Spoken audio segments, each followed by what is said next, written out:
విజయనగరం జిల్లా చెల్లూరు హైవే వద్ద అయితే ఘోర రోడ్డు ప్రమాదం చోటు చేసుకుంది.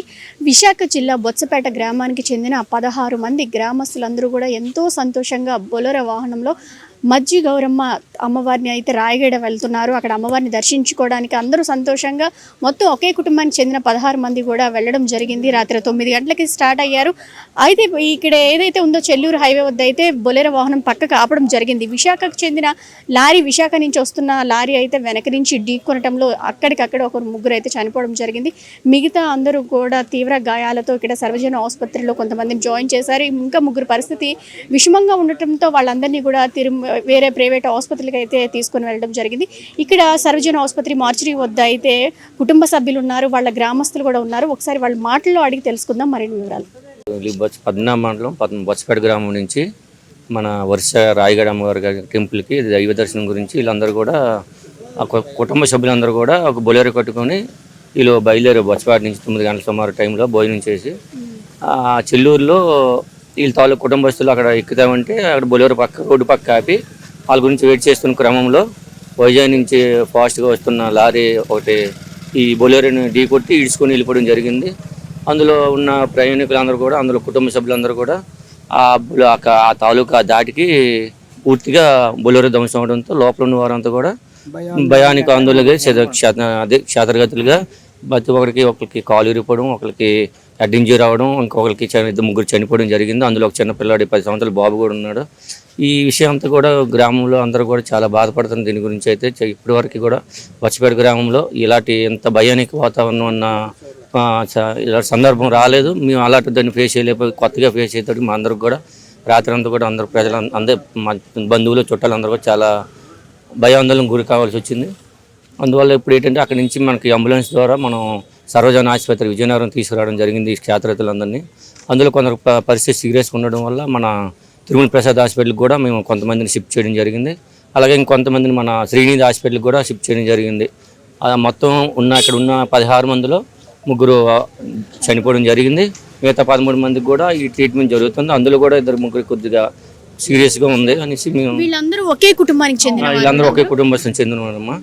వీళ్ళందరూ కూడా ఒకే కుటుంబస్తులు, అందులోనూ అన్నదమ్ములు, బంధువులు అందరూ కూడా ఒకే కుటుంబస్తులకు సంబంధించిన వారు. కాబట్టి వాళ్ళు ఏదో దైవ దర్శనంకి రాయగడ అమ్మవారి దైవ దర్శనంకి వెళ్దామనేసి ఈ విధంగా ప్లాన్ చేస్తే ఈ విధంగా విషాద ఘటన జరగడం వల్ల ఇది ఈ విధంగా చోటు చేసుకుంది. చిన్న బీఆర్ తలవారు సార్ మా పరిధిలో మా ఎంపీటీ మా అందరం చుట్టాల రిలేషన్ మాకు అందరూ కూడా ఉన్నాం. రాత్రి నుంచి కూడా ఇప్పుడు ఇక్కడే ఉన్నాం. ఇప్పుడు పోస్ట్ మార్టం గురించి మేము వెయిట్ చేస్తున్నాం డాక్టర్ గారి గురించి.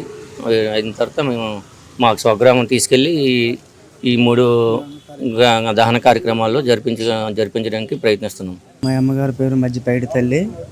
మా అన్నయ్య మధ్యనారాయణరావు దత్త కావడంతో మా అమ్మకి కాలు పూర్తిగా ఇంజూరీ అయిపోయింది. ఇలాగా రాయగడ ప్రయాణ టూర్కి వెళ్తుండగా చెల్లూరు జంక్షన్లో లారీ వెనక నుంచి వచ్చి ఢీకొనడంతో వీళ్ళందరూ కూడా క్షతగాతులై బయటికి చెదరై రోడ్డు మీద పడిపోయి క్షతగాతులుగా గురయ్యారండి. అన్నయ్య గారు పిల్లలు ఫ్యామిలీ అందరూ కూడా వెళ్తున్నారు ఇదే వ్యాన్ లో ఉన్నారు. పిల్లలు లేరు, పిల్లలు భార్య రాలేదండి. ఓన్లీ మా బ్రదరు, నేను, మా మదరు, మా ముగ్గురు వెళ్తున్నాం. ఎంతో సంతోషంగా అమ్మవారి దర్శనం చేసుకోవడానికి రాయగడ వెళ్తున్న బొత్సపేట గ్రామస్తులు మృతి చెందడంతో బొత్సపేట గ్రామస్తులందరూ కూడా ఇక్కడే ఉన్నారు. వాళ్ళందరూ కూడా తీవ్ర విషాదంలో మునిగిపోయారు. ఎందుకంటే ఎప్పుడు కూడా ఇటువంటి సంఘటనలు మా గ్రామంలో జరగలేదు. ఇప్పుడు ఇలా జరగటం రాత్రి నుంచి కూడా మేము ఇక్కడే ఉన్నాము.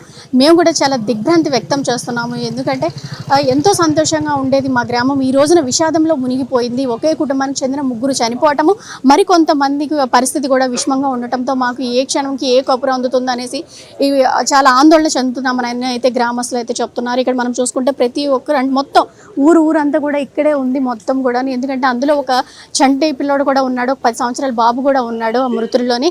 వీళ్ళందరూ కూడా అంటే ఒకే కుటుంబానికి చెందిన అన్నదమ్ములు కావచ్చు, అమ్మ, వీళ్ళందరూ కూడా వెళ్తున్నారు. వాళ్ళందరూ కూడా తీవ్ర గాయాలయ్యాయి. వాళ్ళ పరిస్థితి కూడా చాలా విషమంగా ఉంది. వాళ్ళందరినీ కూడా రాత్రి సర్వజన ఆసుపత్రికి అయితే తీసుకురావడం జరిగింది.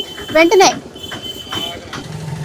సర్వజన ఆసుపత్రికి అయితే తీసుకురావడం జరిగింది. అక్కడ పరిస్థితి విషమించడంతో వాళ్ళందరినీ కూడా కొంతమందిని ప్రైవేట్ ఆసుపత్రులు కూడా తరలించి చికిత్స అందిస్తున్నారు. ఇక్కడ ప్రెసెంట్ అయితే ఇక్కడ డెడ్ బాడీలకి అయితే పోస్ట్ మార్టం నిమిత్తం అయితే ఇక్కడ ఉంచారు. వీళ్ళందరూ కూడా గ్రామస్తులందరూ కూడా ఇక్కడ తీవ్ర విషాదంలో మునిగిపోయారని చెప్పొచ్చు.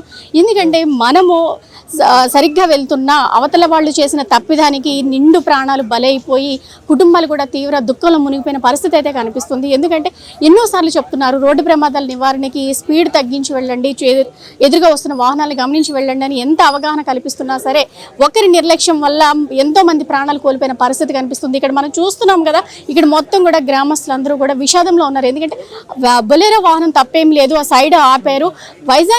వైజాగ్ వైపు నుంచి వస్తున్న లారీ వెనక నుంచి ఢీకొనడంతో ఆ దాటికైతే అందరూ కూడా చల్లాచెదురుగా పడిపోయి అక్కడ మృతి చెందడం కూడా జరిగింది. వాళ్ళ శరీర భాగాలు కూడా చిత్రమైన పరిస్థితి కూడా అక్కడ కనిపిస్తూ ఉంది.